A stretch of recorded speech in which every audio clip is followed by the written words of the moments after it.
오늘 본문을 가지고 바울의 데살로니가 전도라는 제목으로 말씀을 나누도록 하겠습니다. 바울은 지난주까지 우리가 말씀을 나눈 것처럼 마게도냐의 첫 성 빌립보에서 복음을 전하고 이제 새로운 곳으로 이동을 해갑니다. 암비볼리와 아볼로니아를 지나서 데살로니가라는 곳으로 이동을 하게 되죠. 사도행전 17장에는 크게 세 지역이 나옵니다. 데살로니가, 베레아, 아덴 이렇게 세 곳에서 전도하는 장면이 나오는데 오늘은 데살로니가 지역에서 전도했던 모습을 보려고 합니다. 기독교인의 삶의 목적 중에 최고의 목적을 하나 뽑으라고 한다면 그것은 두말할 것 없이 우리 전 인생을 걸쳐서 하나님의 복음을 증거하고 증명하는 삶인 줄 믿습니다. 이거는 목회자만 하는 것이 아니라 이거는 선교사만 하는 것이 아닙니다. 그리스도인이 된 모든 자들에게 하나님이 명령하신 사명이요 삶의 목적입니다. 내가 공부를 하든 직장 생활을 하든 내가 사업을 하든 내가 밥을 먹든 모든 초점이 하나님의 복음을 증거하기 위한 목적이 되어야 되는 거죠. 마태복음 28장 19절에서 20절은 이렇게 말합니다. 그러므로 너희는 가서 모든 민족을 제자로 삼아 아버지와 아들과 성령의 이름으로 세례를 베풀고 내가 너희에게 분부한 모든 것을 가르쳐 지키게 하라. 볼지어다 내가 세상 끝날까지 너희와 항상 함께 있으리라 하시니라. 아멘. 여러분, 예수님이 승천하실 때 주신 말씀입니다. 모든 민족으로 제자를 삼으라. 여러분, 누구의 제자일까요? 제자들의 제자가 아니죠. 만약 제자들이 자기 제자를 만들려고 한다면 제자들 자신들의 인생의 이야기, 자신들의 지식, 자신들의 경험을 가르쳐야 됩니다. 그러나 제자들이 가서 전한 것은 딱 하나입니다. 예수 그리스도이십니다. 예수님을 전하고 예수님의 제자가 되게 하고 예수님의 말씀을 지켜 행하도록 가르친 것이죠. 예수님은 구원받은 모든 자가 예수님의 제자가 되어서 말씀을 지켜 행하고 또한 다른 이에게도 그 예수님을 증거하고 생명의 길로 인도하고 전파하는 삶을 살도록 우리를 부르신 줄 믿습니다. 그래서 성도는 예수님을 믿기 전과 믿은 후의 삶의 목적이 완전히 달라지는 것이죠. 예수를 믿고 이제 내 평생에 걸쳐서 내 삶의 현장을 통해서 예수님이 증거되고 예수님을 따르는 삶을 살도록 그들을 가르치고 이끌어가는 것, 그것이 성도에게 가장 고귀한 원초적인 목적이라는 것입니다. 사랑하는 여러분, 우리가 그 목적을 따라 사는 삶이 되시기를 주의 이름으로 축복합니다. 교회 다니고 신앙생활하고 봉사해서 건강해지고 내 자녀들이 잘 되고 내가 사업장이 잘 번성하는 그거는 부수적인 겁니다. 부수적인 거. 그게 목적이 아닙니다. 그걸 통해서 하나님이 뭐를 증명하시려고 하십니까? 내 인생을 하나님이 인도해 가고 계신다. 내 삶을 하나님의 손으로 끌고 가고 계신다. 내 자녀들 그런 능력 없었는데 하나님이 그렇게 보호하시고 먹이주고 입혀가시는구나. 내 사업장 이런 어려움 가운데 있었는데 하나님께서 그 곰핍함을 아시고 돌보시고 이끌어 가주셨구나. 내 건강함이 내가 체력을 잘 유지한 게 아니라 하나님께서 내 인생 가운데 주의 일을 감당할 수 있도록 체력과 영력을 내게 주셨구나. 하나님의 영광을 드러내기 위함인 줄 믿습니다. 사랑하는 여러분, 그렇게 우리가 하나님의 구원을 받은 자들로 참된 목적을 이루는 자들, 또 복음을 증거하고 주님을 드러내는 아름다운 성도의 삶이 되기를 주의 이름으로 축복합니다. 바울은 데살로니가에 가서 유대인의 회당에 들어가서 복음을 전했다고 합니다. 그곳에서 복음을 전하는데 여러분, 바울의 전도 형태를 이렇게 우리가 사도행전을 통해서 보면 항상 루틴이 있습니다. 반복되는 습관이 있죠. 바울은 1차적으로 선교지에 가면 가장 먼저 유대인의 회당을 찾습니다. 유대인의 회당에서 복음을 증거하죠. 복음을 증거하고 그곳에서 몇 날 며칠이 되었든지 간에 항상 기도할 처소를 찾습니다. 여러분, 이것은 복음 전도에 있어서 가장 핵심적인 바울의 순서이죠. 바울은 로마서 1장 16절에 복음은 모든 믿는 자에게 구원을 주시는 하나님의 능력이라고 고백을 하면서 먼저는 유대인 그리고 헬라인에게다라고 말을 합니다. 바울이 어디를 가든 가능하면 그래서 유대인의 회당을 먼저 들어갔습니다. 저작거리, 헬라인들, 이방인들의 어떤 집에 먼저 들어가는 게 아니라 항상 유대인들이 모여있는 유대인 회당에 먼저 들어갔죠. 로마서 9장 3절에도 보면 내 형제 곧 내 동족의 구원을 위해서라면 자신이 그리스도에게 저주를 받기를 바랄 정도로 바울은 자신의 동족에 대해서 항상 애타는 마음이 있었습니다. 여러분, 이것은 단순히 민족주의적으로 바울이 유대인만 차별했다, 유대인만 우선순위에 뒀다라는 말은 아닙니다. 그 이유는 여러분, 하나님이 복음의 제사장적 책임을 가장 먼저 어느 나라에게 주셨습니까? 구약에? 이스라엘에게 주셨습니다. 그죠? 이스라엘을 불러내셨죠. 이스라엘을 먼저 택한 민족으로 불러내셨습니다. 이스라엘이 아무 능력도 없고 하나님을 부르지도 않았습니다. 거대하지도 않았고 능력이 있지도 않았습니다. 하나님이 먼저 택하셔서 그들을 내 백성 삼으셨죠. 그렇게 내 백성 삼으시고 나서 하신 일이 무엇이냐? 이 민족을 통해서 하나님을 드러내시는 것입니다. 그래서 제사장 나라라고 하죠. 이 민족을 통해서 온 나라들이 하나님을 볼 수 있는 중간자 역할을 하도록 이스라엘 백성들을 제사장 나라 삼으셨습니다. 이방의 나라들이 보면서 저렇게 연약한 나라가 40년 동안 광야를 어떻게 지나올 수가 있냐? 어떻게 저들의 옷과 신이 헤어질지 않았냐? 어떻게 저 나라가 저 큰 가나안 땅의 민족들을 하나하나 다 쳐가면서 전진해 올 수 있느냐? 그 모든 것들은 저들을 이끌고 가시는 하나님, 여호와 하나님이 참 신이시기 때문이다. 이거를 증명해 내는 거였죠. 그러나 여러분, 이스라엘 백성들은 이 제사장적 책무에 있어서 실패하고 맙니다. 그럼에도 복음의 능력은 예수님을 통해서 다시 흘러넘치게 되었죠. 이스라엘 백성들이 실패한 그 제사장의 완성적인 모습을 예수 그리스도께 오셔서 자신의 완벽한 제사장 직무로 그것을 승리로 이끌어 내셨습니다. 그리고 이제 그 복음에 합당한 심판, 이스라엘 백성들에게도 그 귀하신 제사장적 복음이 처음 임했던 것처럼 이제 심판도 가장 먼저 복음이 전달되었던 이스라엘 백성들에게 먼저 주어지는 거죠. 로마서 2장 9절에 보면 악을 행하는 각 사람의 영에는 환난과 공고가 있을 것인데 먼저는 유대인에게요 그리고 헬라인이라 이렇게 말합니다. 쉽게 말해서 심판도 하나님이 유대인에게 그리고 헬라인에게 차등을 두어서 주실 수 있다는 거죠. 물론 이것을 문자적으로 이해하는 사람들은 유대인의 선민 사상을 가지고 유대인이 구원받아야 하고 유대인이 먼저 주님 앞에 돌아올 때 주님이 재림하신다 이렇게 생각을 할 수 있습니다. 그러나 우리는 그렇게까지 문자적으로 해석할 필요는 없습니다. 다만 바울은 정작 가장 먼저 복음의 축복을 받았던 유대인들임에도 불구하고 이들이 그 복음을 제대로 이해하지 못해서 전혀 엉뚱한 방향으로 살아가고 있는 자신의 동족을 향해서 바울은 항상 가는 곳마다 가장 먼저 복음을 들었던 유대인들에게 돌아올 수 있도록, 회심하고 돌아올 수 있도록 복음을 가장 먼저 전해 주었습니다. 여러분, 이 시대도 마찬가지죠. 우리가 예수님을 믿지 않는 사람들에게 복음을 전하는 것 굉장히 중요합니다. 초신자라고 하죠. 처음으로 예수님에 대한 복음을 듣고 교회에 나와서 은혜를 받고 신앙생활 하시는 분들이 있습니다. 그러나 여러분, 어린 시절에 젊은 날 때 예수님을 믿었지만 시간이 지나면서 교회에 나오지 않은 분들도 많이 계십니다. 물론 그 이유는 다양하죠. 어린 시절에 부모님이 가라고 하니까 왔는데 막상 내가 성인이 됐는데 아직까지도 예수님이 내 삶에 인격적으로 다가오거나 느껴지지 않아서 교회를 떠난 사람들이 있습니다. 또한 신앙생활에 대한 믿음과 신뢰를 많은 교회와 성도들과 목회자들 보면서 해왔다가 목회자나 교회의 상처를 받고 실망하고 떠나버리시는 분들도 많이 있습니다.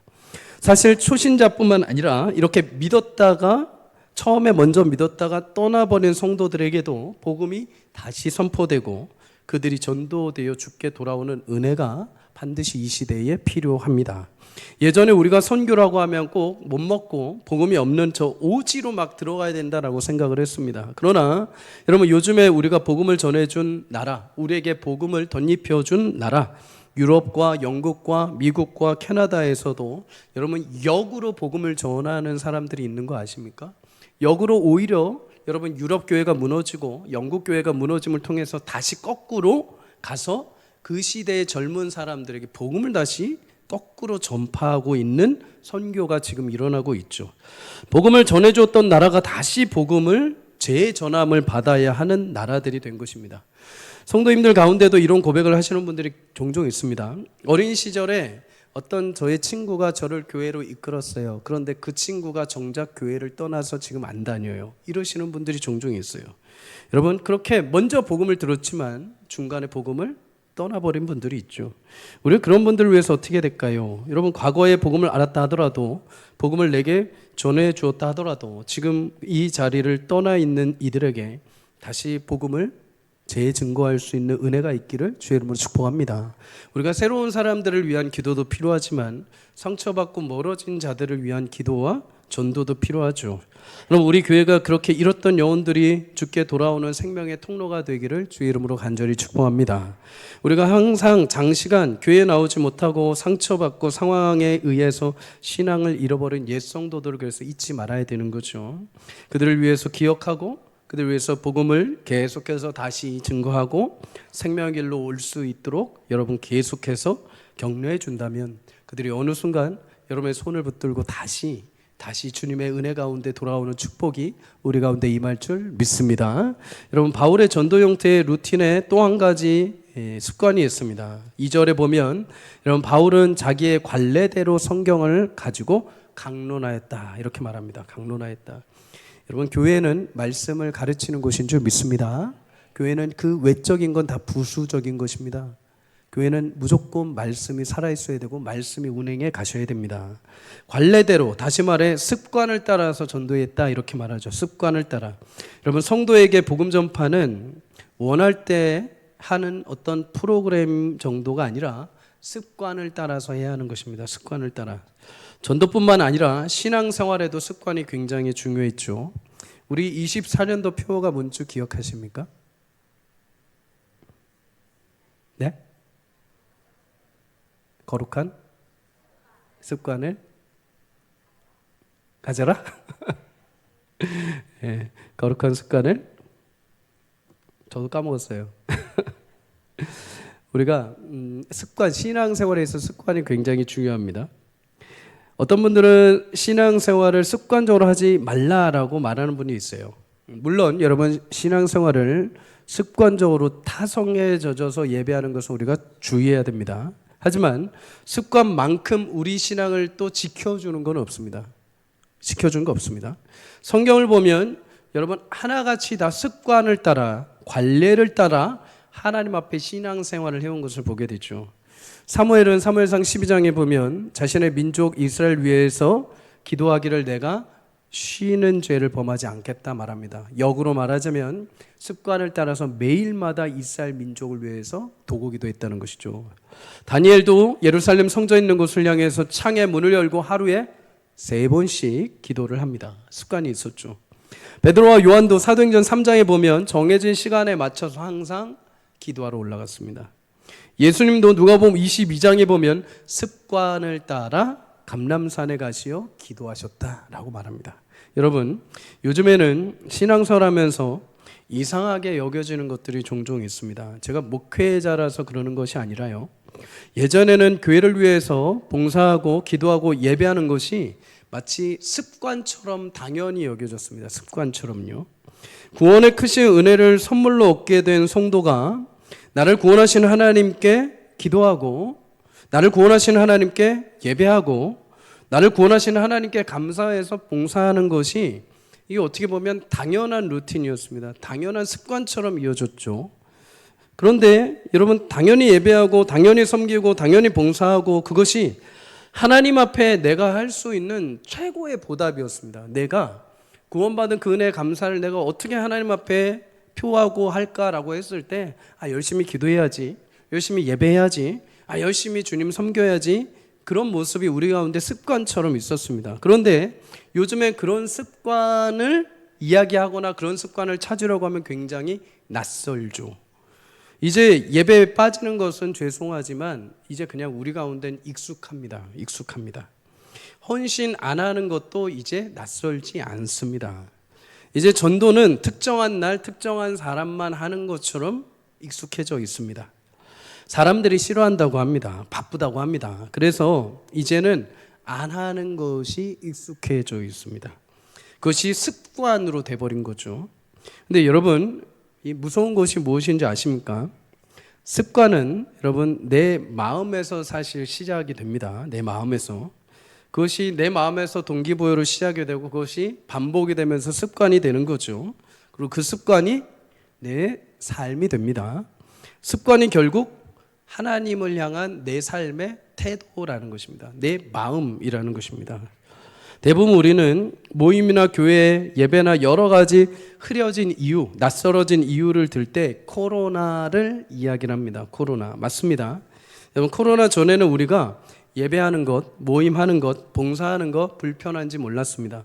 당연한 것처럼 습관적으로 했습니다. 그것이 우리 신앙을 사실은 지탱해 주었습니다. 여러분 그렇죠? 우리 마음에 두 가지 마음이 있죠. 모임을 할 때 그 기쁨과 감격이 막 되게 있었죠. 신방 가면 막 솥단지 들고 와가지고 막 여기서 막 해먹고 여지 야유회 가가지고 막 죄송하지만 막 우리 남전도에 막 회원들은 게 잡아먹고 막 난리가 났었다고 저는 얘기만 들었습니다. 저는 안 먹었습니다. 그런데 여러분 그걸 다시 하자고 하면은 그때가 좋았어 하면서 몸이 안 따라갑니다. 이제는 이게 익숙해져 버린 거죠. 습관이 돼버린 것입니다. 여러분 코로나 전에 우리가 예배하던 거 모임하던 거 불편한지 몰랐습니다. 그것이 우리 신앙의 귀한 지탱의 뼈대였죠. 성경의 요청이었습니다. 그러나 코로나부터 우리가 습관이 완전히 바뀌어버렸습니다. 이제 당연하던 것을 당연한 것으로 여기지 않고 불편하게 여겨버리기 시작을 합니다. 그리고 이제 이상한 거를 당연한 것으로 여겨버리는 습관이 발생해버린 거죠. 코로나로 예배를 몇 년간 빠지니까 이제는 빠지는 것도 익숙해져 갑니다. 이제 아이들이 빠지는 거, 그래 이번 주에 힘드니까 그래 잘 빠지고 다음 주에 꼭 와 이렇게 돼버립니다. 모이는 것도 쉬운 것이 아니죠. 저 이번에 일 있어서 이번에 몸이 아파서 저 못 나갑니다. 이제 당연한 것처럼 되어버렸습니다. 근데 여러분 그것이 우리 안에 어느 순간 자리 잡아서 이제 우리 교회와 내 마음에 하나님을 향한 진짜 마음이 되어버립니다. 이제 그 순간부터요. 그 습관이 그래서 굉장히 무서운 것이죠.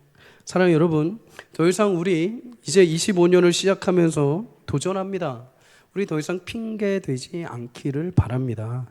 하나님은 그 마음의 중심을 분명히 보시고 아시는 분이죠.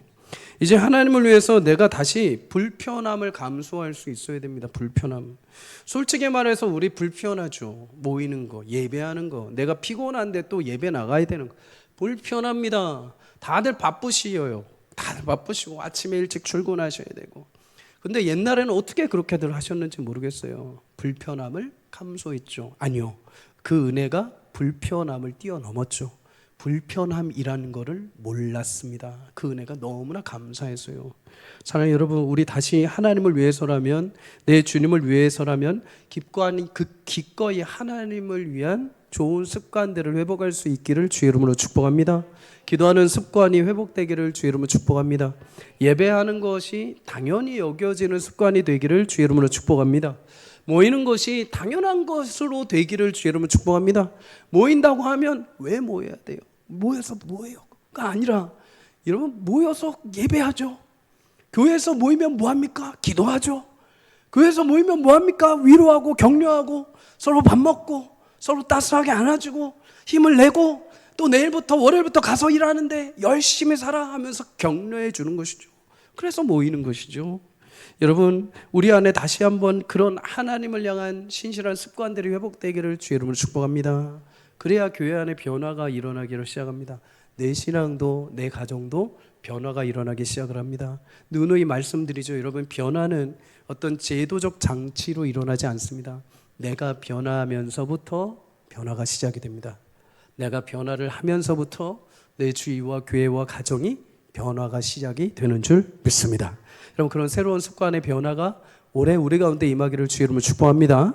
여러분 바울은 습관을 따라서 성경을 가지고 새 안식일, 다시 말해 3주의 안식일 동안 집중해서 말씀을 강론했다라고 하죠. 새 안식일 3주간 복음을 전했습니다.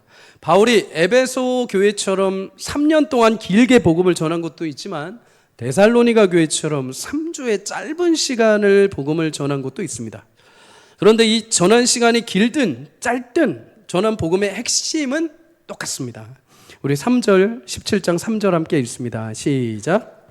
뜻을 풀어 그리스도가 해를 받고 죽은 자 가운데서 다시 살아나야 할 것을 증언하고 이르되 내가 너희에게 전하는 이 예수가 곧 그리스도라니. 아멘.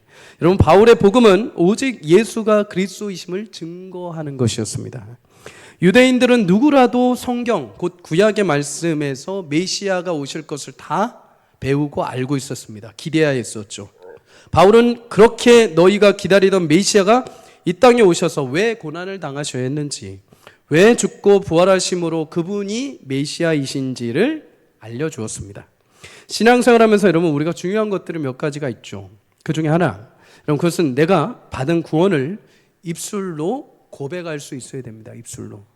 여러분, 입술로 고백하는 거 설교 강단에서는 많이 들으시죠. 그런데 정작 내가 그 은혜의 주인공이라는 것을 내가 스스로 입술로 고백할 수 있는 믿음의 신앙과 실력이 있어야 됩니다. 신앙의 경험이나 어떤 간증보다도 여러분, 복음이 무엇인지, 내가 믿는 예수님이 왜 중요한지, 내가 왜 교회를 다녀야 하는지 스스로 고백하고 설명할 수 있어야 됩니다. 그러기 위해서 어떻게 해야 되는가? 나의 신앙에 대해서 계속 스스로 점검해야 되는 거죠. 나는 왜 예수님을 믿는가? 나는 이 자리에 있는데 왜 주님이 나를 찾아오셔서 예수님이 만나셨는데 그 예수님이 누구이신가?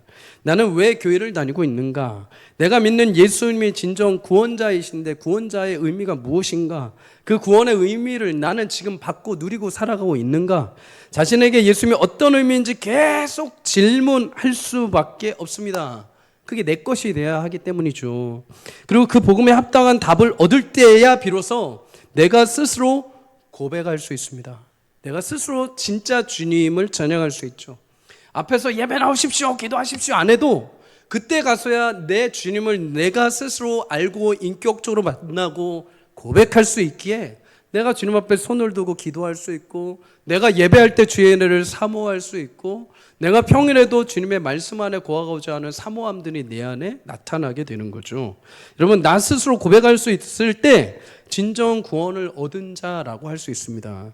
베드로전서 3장 15절 16절은 이렇게 말합니다. 너희 마음에 그리스도를 주로 삼아 거룩하게 하고 너희 속에 있는 소망에 관한 이유를 묻는 자에게는 대답할 것을 항상 준비하되 온유와 두려움으로 하고 선한 양심을 가지라. 이는 그리스도 안에 있는 너희의 선행을 욕하는 자들로 그 비방하는 일에 부끄러움을 당하게 하려 함이니라. 아멘. 어디를 가든지 누군가가 너를 향해서 네가 그리스도인이냐? 네가 교회를 다니냐? 왜 교회를 다녀? 왜 예수 믿어? 하고 한 날 그렇게 주일날 그렇게 좋은 날 놀러도 못 가고 왜 그렇게 예수 믿고 있어? 너 예수 믿는다고 뭐 사업 잘 되냐? 건강 있냐? 네 자녀들 왜 그래? 라고 물을 때 거기에 위축되거나 거기에 나도 몰라가 아니라 아무 말 못하는 게 아니라 나는 예수님의 구원을 받은 하나님의 자녀로 나를 유일하게 사랑하시고 나의 죄값을 위해서 예수님이 나를 위해서 죽고 부활하셨다. 그리고 그 부활의 영원한 생명을 내 안에 주셨다. 나 그래서 주님 믿는다. 그 주님의 신실하심이 내 삶을 인도해 가고 계신다. 담대하게 내 안에 그게 있어야 고백이 될 수 있는 거죠. 수년간 내가 신앙생활을 한 이유, 내가 예수님을 믿고 예수가 어떤 분인지 스스로 고백할 수 있는 은혜가 있기를 주의 이름으로 축복합니다. 그러기 위해서 어떻게 해야 됩니까? 말씀에 대해서 고민하지만은 무엇보다 중요한 거 하나가 있습니다. 성령의 충만함을 받아야 됩니다. 성령의 충만함. 요모 16장 13절입니다. 우리 성도님들 함께 읽도록 하겠습니다. 시작. 그러나 진리의 성령이 오시면 그가 너희를 모든 진리 가운데로 인도하시리니 그가 스스로 말하지 않고 오직 들은 것을 말하며 장래일을 너희에게 알리시리라. 아멘.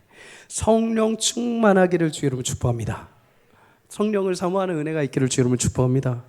장로교단이라서 성령 왜? 아니요.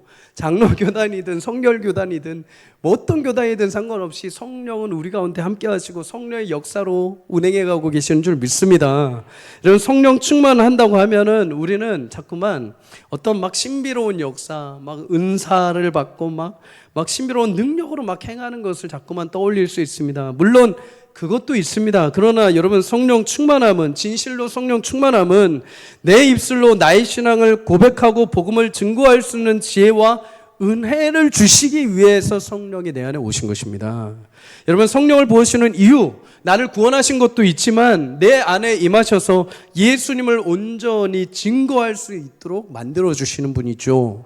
예수님은 사도행전 1장 8절에서 아까 우리가 말씀드렸지만 승천하시기 전에 말씀하셨습니다. 오직 성령이 너에게 임하시면 너희가 권능을 받고 예루살렘과 온 유대와 사마리아와 땅끝까지 이르러 내 증인이 되리라. 여러분, 그런데 성령 받기 전까지 움직이지 말라고 하십니다. 성령 받기 전까지는 어디 나가서 뭐 하지 말라고 하십니다. 성령 받기 전까지는 니네가 어떤 사역도 하지 말라고 하십니다. 왜요? 하나님 나라의 일은 성령의 충만함 가운데서 가능하기 때문입니다. 여러분, 봉사를 하시거나 전도를 하시거나 여러분 여러 일들을 할 때 왜 기도가 필요한지 아시겠습니까? 우리 힘으로 하면요 부딪히게 되어 있습니다. 내 힘으로 하면요 꼬꾸라지게 되어 있습니다. 그래서 우리는 항상 섬기기 전에 은혜를 구하며 기도하는 거죠. 전도팀이 전도 나가기 전에 항상 우리 교육자들하고 기도하시는 이유가 그것입니다. 성령의 은혜로 성령이 함께 하셔서 전하는 자들에게 하나님의 은혜가 임하도록 기도하고 나가시는 것이죠. 사역도 마찬가지입니다. 목회자들도 마찬가지도, 이런 봉사하시는 분들도 마찬가지입니다. 어떤 일을 해도 성령의 충만함으로 할 수 있기를 주의 이름으로 간절히 소망합니다.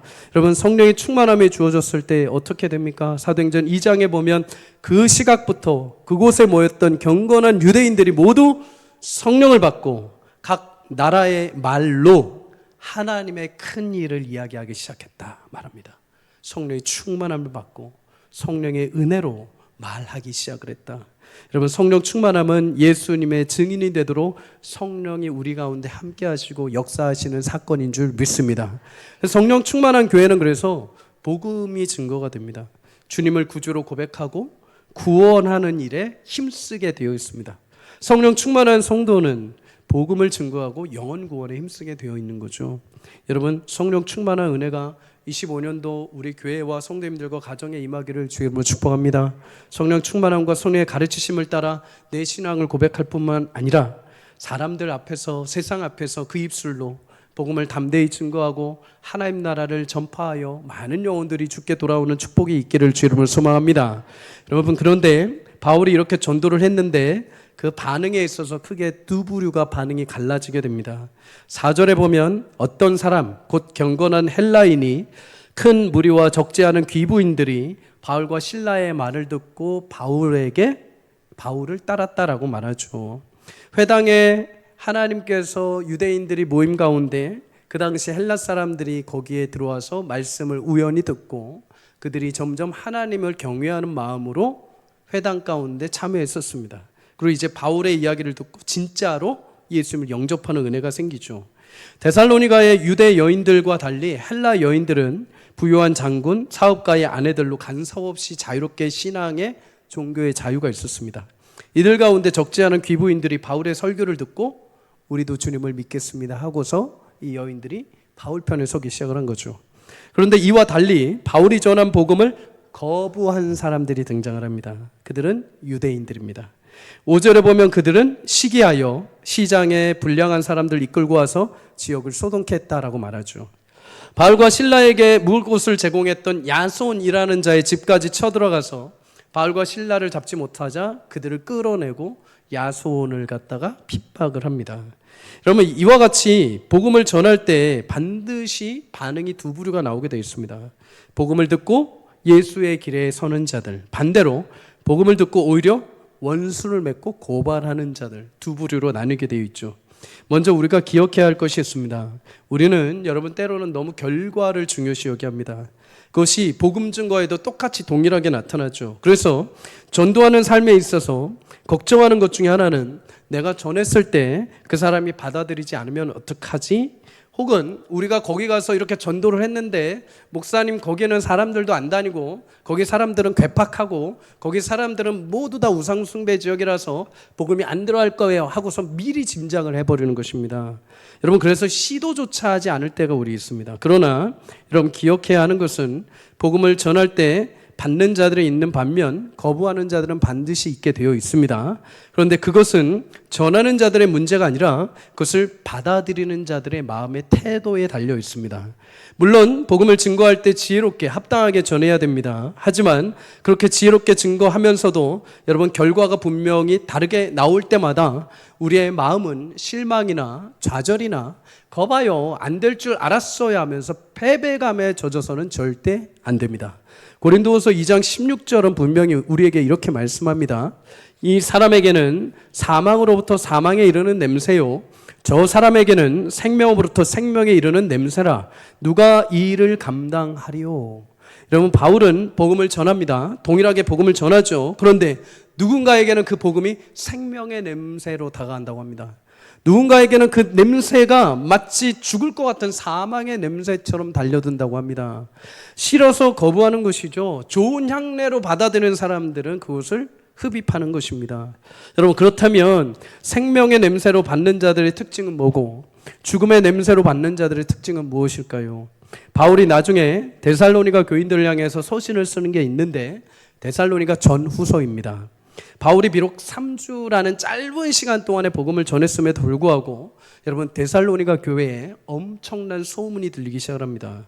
믿음의 역사, 사랑의 수고, 소망의 인내가 저 데살로니가 지역의 교인들에게 막 나타나기 시작을 한 것입니다. 그래서 데살로니가 지역뿐만 아니라 마게도니아 전체의 지역에 데살로니가 지역의 저 교회가 지금 사랑이 넘쳐나서 막 여기저기에 막 무엇을 하고 예배가 그렇게 뜨겁대네. 거기 믿음이 출중해가지고 막 기도를 할 때마다 하나님의 역사가 이루어진대. 이러면 소문이 나기 시작을 한 것입니다. 여러분 바울은 그러면서 데살로니가 교인 그 짧은 시간에 복음을 듣고 너희가 변화된 이유가 있는데 그게 무엇이냐라고 했을 때 이렇게 알려줍니다. 데살로니가전서 2장 13절입니다. 우리 함께 읽습니다. 시작.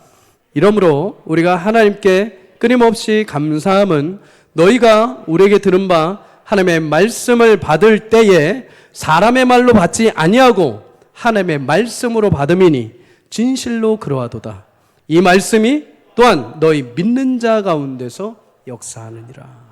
아멘. 여러분 데살로니가의 변화된 경건한 헬라인들, 귀부인들을 비롯한 믿음의 사람들, 거부한 유대인들의 기준이 여기서 갈리게 되죠. 바울이 전한 복음을 이들이 하나님 말씀으로 어떻게 했느냐?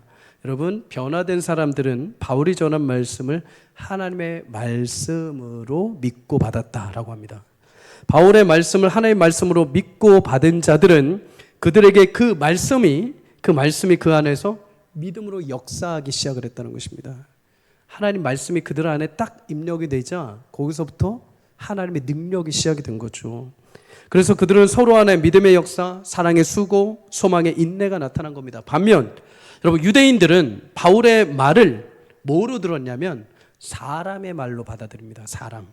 그냥 하나의 철학자, 하나의 그냥 정신 나간 유대인 중에 한 명 정도로 받아들입니다. 복음이 사람의 말로 들리는 순간 여러분 그 말씀은 나에게 아무런 능력도 일으키지 않습니다. 여러분 복음을 사람의 말로 내가 들었을 때 설교이든 누군가 강단에서 말씀을 전포하든 여러분 그 말을 내가 사람의 말로 들었을 때 나타나는 특징 가운데 하나가 뭔지 아십니까? 그것은 바로 시기입니다. 시기. 질투하는 것이죠. 5절에 보면 유대인들은 시기했다라고 말합니다. 누구를 시기했냐? 예수님을 시기한 게 아니라 전하는 바울을 시기한 것입니다. 바울이 여러분 자신들이 가지고 있는 민족적인 구원자이신 메시아상을 지금 다 깨뜨리는 겁니다. 우리가 생각했던 메시아는 위대하고 창검을 가지고 우리 인생의 모든 것을 다 뒤집어 엎어서 이 로마 나라를 깨끗하게 쓸어버려야 되는데 바울이 전한 예수는 너무나 초라합니다. 죽었습니다. 그리고 확실치 않지만 부활했다고 합니다. 나사렛 예수라는 자가 예수 그리스도라고 합니다. 그런데 이것을 전파하는 곳마다 자꾸만 사람들이 자꾸 믿습니다. 자꾸만 사람들이 늘어갑니다. 그래서 유대인들이 어떻게 합니까? 마음이 상합니다. 질투가 일어납니다. 예수님에 대한 것이 아니라 전하는 바울에 대해서 질투가 일어나기 시작을 한 것이죠. 여러분 이런 증상이 왜 나타납니까? 바울이 전한 복음 그것이 하나님의 말씀으로 믿기지 않고 그것을 사람의 말로 나와 다른 말로 부딪히기 시작하면서 시기와 질투가 일어나면서 전혀 그 말씀이 하나의 말씀으로 받지 못한 것이죠. 사랑하는 여러분, 우리 예배를 통해 하나님 주시는 말씀으로 변화되어야 될 줄 믿습니다. 사람의 변화는 주의 말씀으로 변화가 되어야 합니다. 말씀으로 변화될 때 그 변화가 건강한 변화를 일으켜냅니다. 새벽, 수요, 금요, 주일 예배마다 여러분 선포되는 말씀을 하나님의 말씀으로 우리가 함께 받기를 주의 이름으로 축복합니다. 여러분, 그거는 목사인 내 생각이 아닙니다. 목사의 의견이 아닙니다. 여러분, 만약에 너 목사의 생각이야, 그 목사의 의견이야, 당신의 신학이야, 철학이야 라고 말하는 순간부터 여러분 이제 그 말씀은 이제 그냥 인간의 말로 들리기 시작할 겁니다. 예배를 드리시는데 전혀 그 말씀의 은혜나 말씀을 통해서 하나님이 나를 감화 감동하시는 역사를 결코 맛볼 수 없습니다. 질투가 생기죠. 오히려 내 생각과 다른게, 내 생각하고 다르게 말하는데 하면서 질투가 생기기 시작을 하는 거죠. 여러분, 물론 이 위대한 일을 하기 위해서 목회자도 하나님 앞에 그 말씀 앞에 두려움과 떨림으로 서서 그 말씀을 해석해야 됩니다. 유혹과 시험에 흔들리지 않고 바르게 선포할 수 있도록 항상 깨어 있어야 되는 거죠. 그런데 여러분, 온 교회를 향해서 사단이 제일 집요하게 공격하고 할 때 가장 어디 먼저 칩니까? 목회자부터 치죠. 왜요? 거기 한번 쓰러뜨리면 온 교회가 영향을 받기 때문입니다. 이 자신이 먼저 믿음과 신앙이 떨어져 버리고 하나님의 말씀을 제대로 하나님의 계시형을 받지 않고 엉뚱하게 해석하기 시작을 하면은 무너지기 시작을 하는 거죠. 그래서 여러분, 교회에서는 어쩔 수 없이 싫더라도 좋더라도 여러분 목회자의 마음이 하나님 앞에 깨어 있도록 여러분들이 기도해 주셔야 됩니다. 설교하는 자들을 위해서 끝까지 설교자가 하나님이 주신 사명이 그가 10년이든 20년이든 30년이든지 간에 하나님, 저 목회자가, 저 목사님이, 저 전도사님이 끝까지 하나님 올곧게 그 사명을 감당할 수 있도록 도와주십시오. 기도하지 않으면 목회자도 무너지게 되어 있습니다. 흔들리게 되어 있습니다. 여러분, 그 말씀, 우리가 하나님 앞에 내게 주신 말씀으로 그렇게 할 때 믿고 그 말씀이 우리 안에 역사하는 축복이 있기를 주의 이름으로 간절히 소망합니다. 말씀을 전할 때마다 늘 느끼는 감격과 감동들이 있습니다. 오늘 정말 내가 죽 썼다라고 할 때가 있습니다. 설교자라고 왜 그런 거 없겠습니까? 막 준비를 해서 올라가는데 막 말이 꼬이고 이 내용이 왔다 갔다 하면서 막 이 자리에 딱 서면은 이 설교 본문만 가는 게 아니라 하나님이 막 중간중간 주시는 생각들이 막 있습니다. 그거 치고 들어오실 때마다 그거 선포하면 이제 자리 찾아가기가 막 정신이 없습니다. 막 왔다 갔다 하죠.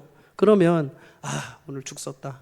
하나님 하면서 자괴감을 느끼고 강단을 내려갑니다. 근데 신기하죠. 여러분, 그럴 때마다 꼭 한 분씩은 항상 그 눈동자를 보거나 그 말투를 보면 나와는 전혀 다르게 하나님이 반응시키신 모습들을 보게 됩니다. 말하지 않아도, 말을 해도 하나님께서 주시는 은혜들이 분명히 그 영혼 안에 담겨서 가게 되는 것을 보게 되죠. 여러분, 그런 거를 보면은 딱 하나 생각나는 게 있습니다. 전하는 자는 아무것도 아니구나.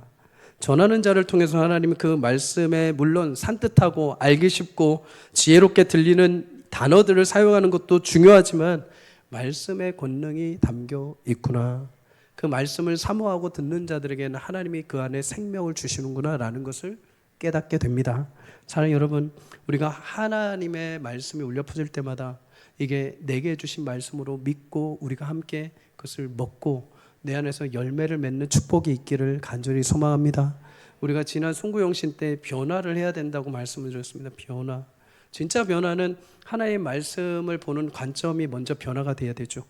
하나님의 말씀을 있는 그대로 내가 받고 오늘 하나님 내게 주신 말씀이고 내게 주신 도전이고 나를 다듬어 가시는 말씀이라고 믿을 때 그 말씀이 내 안에서 움직이기 시작을 합니다. 내 안에서 역사하기 시작을 하는 거죠. 데살로니가 교인들은 그렇게 해서 하나님의 말씀으로 받았을 때 그 말씀이 믿음의 역사를 이루었다라고 말합니다. 여러분, 우리 교회가 그런 교회가 되기를 주의 이름으로 축복합니다. 전하는 자도 그 말씀 때문에 계속해서 변화하고 성장하고 더 다듬어져 가고 또 그 듣는 말씀 속에서 성도들도 교회도 계속 새롭게 변화하고 하나님 앞에 더 주님을 만나고 깊은 은혜 가운데 잠기는 축복이 우리 교회 가운데 올 한 해 있기를 주의 이름으로 간절히 축복합니다. 예배마다 하나님의 말씀을 귀히 여기며 주시는 말씀을 믿고 함께 받기를 바랍니다. 그럴 때 삶의 놀라운 변화의 역사를 경험하게 될 줄 믿습니다. 그런 축복과 그런 은혜가 올 한 해 여러분과 제 삶에 임하기를 주의 이름으로 간절히 소망합니다.